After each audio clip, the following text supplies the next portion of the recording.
my name is Morgan Duval. I'm a doctor of physical therapy, and today I'm going to walk you through a few of my favorite exercises for postural awareness, upright stance, and decrease of neck and shoulder pain. Now, this video is very generalized. I highly recommend that you do be evaluated by a physical therapist in your community if you are having any issues with pain, mobility, loss of function in the neck and shoulders. But I did want to make this video for you just so you know what I typically prescribe to many of my patients that I see with this issue. A lot of times, neck and shoulder pain is actually related to poor postural deficits. So in our society, we do tend to spend a lot of time like this, right? Does this look familiar in front of a computer? So what this leads to is lower cervical extension, rather flexion, moving forwards, and upper cervical extension, all right? So this forward head posture.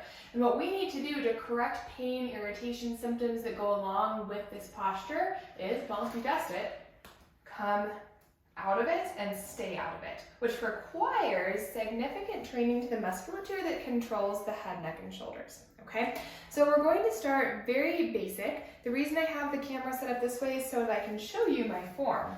What I would like you to do is stand with your back against a wall. Now, if your head touches, great. If not, don't worry about it. This is not so much about whether your head touches. This is more about the posture, the control, and the activation that we're going to go over. If you're finding that your head is way forward and doesn't touch, you can actually grab a pillow, maybe a rolled up towel, and place it behind your head. I'll show you. Just like this, to give yourself something to push into. I don't have that issue, so I'm not going to use the towel so that I can show you the best form possible. All right, so your back is to the wall, glutes should be touching the wall, shoulders should be touching the wall. There's a few structures I want you to draw your awareness to. One is this area that I'm touching here behind my head. This is the suboccipitals. And two is the area I'm touching right here behind, not necessarily the shoulder, but right at the back of the humerus. So this area, kind of the back of the armpit, right here where I'm pointing, I want you to draw your attention to that. I call that the posterior humerus. All right, so I want your palms facing forwards, thumbs are turning out, okay? The back of your head may be touching the wall, maybe touching the towel. What I would like you to do is retract your chin backwards, which you should feel like lengthens the suboccipitals, all right? Now, I don't want this, right? I don't want this. I don't want the chin to actually move in plane at all. I want the chin to just go directly backwards. There's no change in chin plane.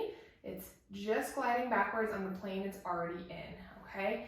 So, draw that chin backwards on the plane it's already in. Now, bring your awareness to the back of your shoulder, right? The back of your arm that we talked about. I want you to draw your shoulder blades together, stick out your chest, and pull that spot that we talked about towards the wall, okay? I don't care if your elbows and your hand touch the wall right now. I do care that that spot on the back of your arm is touching the wall, okay? So drop back, stick out your chest, don't lose your chin, don't forget about your chin, hold. Now bring your awareness to your tummy, squeeze your belly button towards your spine, and squeeze your glutes. You should feel like every muscle on the back of your body is firing right now. One more thing to do, palms should be facing directly forwards. I want you to turn your thumbs out and back like you're trying to reach your thumbs towards the wall. Don't forget about the chin.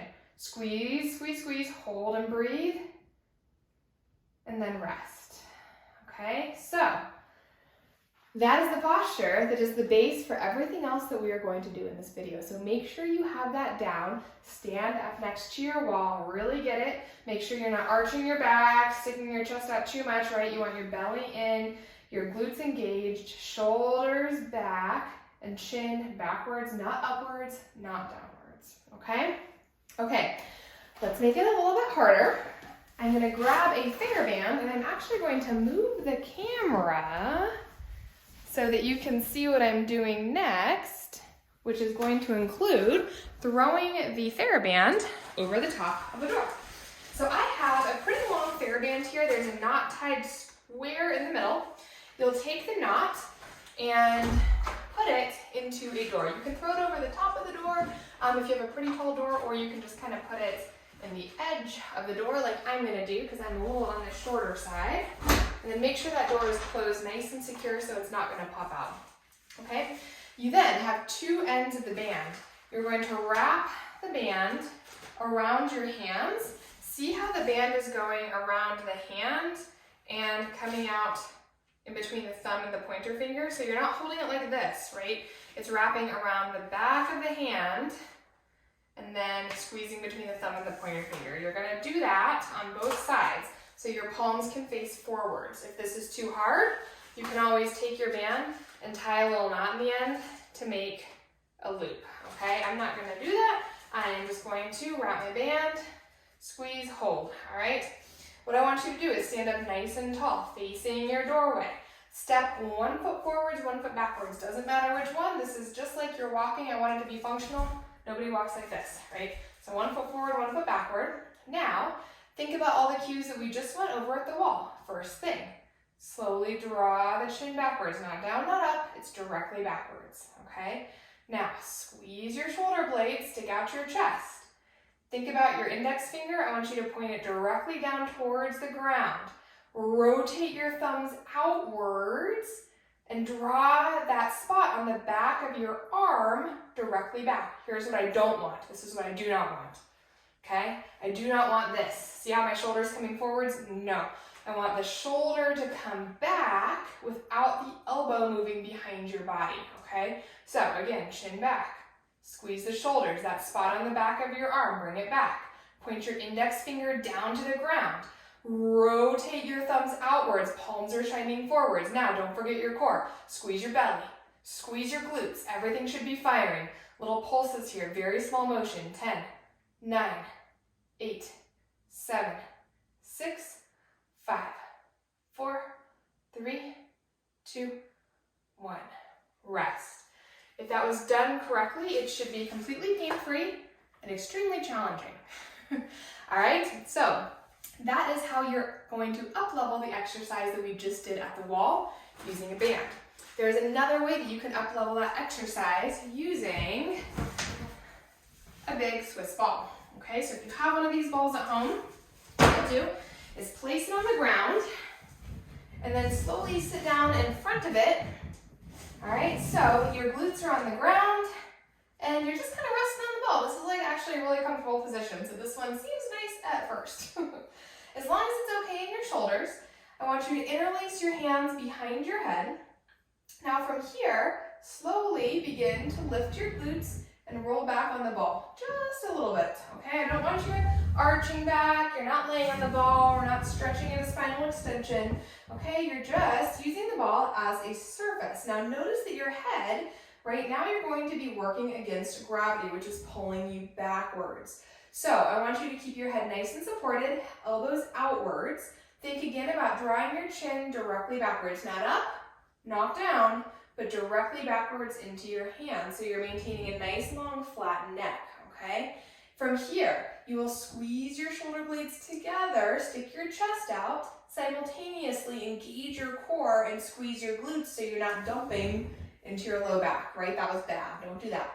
Squeeze your belly, squeeze your glutes, squeeze the shoulders. Everything should be working really hard. Now keep everything squeezed and pull that chin backwards. Retract it, pull it back. In the same plane, hold, squeeze, breathe. You should be shaking. Pull it back a little bit more, hold, and then slowly come off. Whew.